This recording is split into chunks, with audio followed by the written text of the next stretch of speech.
Hi, this is Gordon with Maps from PC Magazine. We are here to look at three LGA1366 boards. This pretty much, as we know, is the last year for LGA1366. Most people, of course, are moving over to Sandy Bridge on LGA1155. There may or may not be a new socket from Intel to replace it. Intel won't say. Motherboard vendors say yes. No one really knows, but for people who want 6 cores on the Intel platform, your only choice today is the LGA1366. It's still not a bad platform. It's really good. The prices are getting almost reasonable. And there's actually some pretty good boards to look at. I'm actually going to show you Intel's new DX58SO2, or the Smackover 2 as it's commonly called. It's actually an improvement over the original Smackover, which I still have. This is actually a retail version of the original Smackover. This is the board that was launched with the original Bloomfield Nehalem that everybody's come to love as the Core i7 processor. A lot of problems with the original board. Big issue was RAM. This board had 4 slots on it, and for a lot of people, you're going, well, how do you do triple channel memory with 4 slots? Well, it was a little wacky. You filled 3 slots. The 4th one, Intel recommended that you didn't use unless you just had to have the higher capacity RAM, because the 4th slot would throw you out of triple channel. It was a little wacky. At the time, a lot of other board vendors were shipping boards with 6 slots. This board was only 4 slots, which kind of turned a lot of people off on. My big pet peeve was the SATA ports. Intel, passive-aggressively, my theory, didn't like fast GPUs, so it made all the SATA slots face up, which is a problem. Once you put a big card here, you block 2 of the ports. You put a card here, you block 2 of the other ports. So total screw up. For some reason, Intel would never fix it until maybe a year or 2 later. The Smackover 2, I'm happy to report, of course, includes this. Of course, Intel Sandy Bridge ports also do this too. The ports face forward, so if you have your big, fat, hot GPUs, they don't block your SATA ports. The other improvements on Smackover 2, as compared to the original Smackover, is obviously the memory. You're getting your typical 6 slots, so you can do 3 DIMMs for triple channel. You add another 3 DIMMs for more memory. You're still in triple channel the whole time.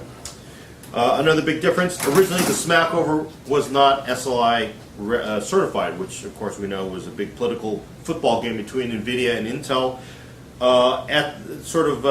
Months after the board came out, Intel did finally get SLI support on this motherboard from NVIDIA, but only for two cards. The Smackover 2 gives you 3 physical by 16s. Of course, it's 2 by 16s, 1 by 8. And they also include a bridge to give you triple or tri-SLI or also dual SLI. It'll also, of course, support Crossfire. What else are you getting in this board? You're also finally getting USB 3 and SATA 6. They're using, I believe, the NEC controller and a Marvell controller for the SATA 6. This board, you're also getting the power buttons, which the original Smackover did not have. So the Smackover 2 is a big improvement. The original Smackover board you can actually still get online for about $235. This new one's a little more, $270, which I think is a big improvement because you're getting tri-SLI, you're getting SATA 6, you're getting USB 3, and you're also getting a cool little adapter that gives you Bluetooth and Wi-Fi, which you didn't get with the original one. So obviously a big improvement over the original. This board is $270 though, which is a big problem because it sort of puts it right into competition with some ASUS, MSI, Gigabyte boards, which have more features and are about the same price. The one thing you do get with Intel is the nice Intel name, which a lot of people like. You know, Intel boards generally are very reliable. I don't think I've ever had a problem with an Intel board in my life, but I do know some people on Newegg and some other sites were complaining about problems with the original Smackover board. Not a surprise, a lot of the early x58 boards did have issues. So, nice board, not bad, big improvement over the original, but check this out. This is Gigabyte's new G1 Killer,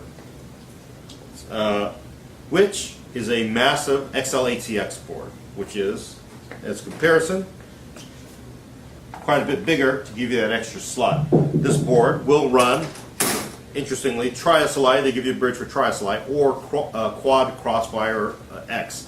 Of course, up till probably a couple weeks ago, probably you guys would have said, who the hell wants to run quad, ATI cards? Well, with the 6990 and some of their new cards, It's actually looking pretty attractive. I don't really know if you can run 6990s in quad, though. I would like to try it if I could ever get my hand on 4 6990 cards.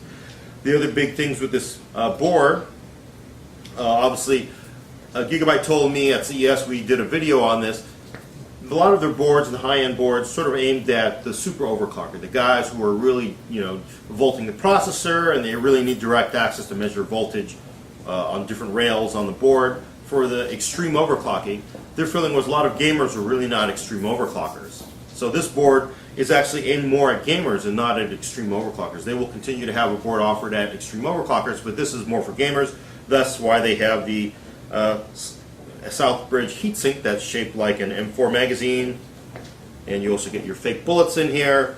And if you can tell, this heatsink on the voltage regulation module is also supposed to be a barrel, and I think these are some kind of, it's a rail system on the North Bridge. Other things about this board that are pretty cool, if you don't know, is the inclusion of a Killer 2100 chip. This is basically Killer Nick's, low ping bastard chip that they've been pushing for a few years now. A lot of people have been really resistant to it because it's like, well, it's $100. It gets you not super improvement. It is better, but it's now integrated into the board, so you sort of get it almost for free. And you also get a full XFi chip in here. So this is actually a full XFi hardware part. It's not software algorithms, which Creative has been licensing to motherboard vendors. So you basically are getting, if you look at it, about $200 worth of discrete cards if you were to buy these. Of course, a lot of people are not buying Killer Nick, and a lot of people are also, of course, choosing to go with onboard audio, but it does give you an option. This, of course, is not a cheap board. This board is $530, which is a lot of money. And it also, since it's XLATX, it only fits in a handful of cases. So this is definitely a motherboard made for people who kind of want extreme systems, over the top. You really are going to want to run 4 video cards, or 3 video cards, and also have access to another PCI Express slot. So it's pretty much over the top. The pricing's over the top. But the one good thing is you are getting these 2 chips on here, which if you had to buy separately would cost you at least a couple $100. I will tell you there's an option for the, I think the G1 Sniper, which is $450, which saves you $80 if you don't want that extra slot, which is not a bad deal. It's still a lot of money for a motherboard, but I think for some gamers you might go, well, gee, I'm getting a free real sound blaster, not software sound blaster, and I'm getting a Killer Nick thrown in, so it's not a bad deal. But, it's a pretty cool board. You have to be into the looks. Not everybody's going to want what looks like a magazine on their board.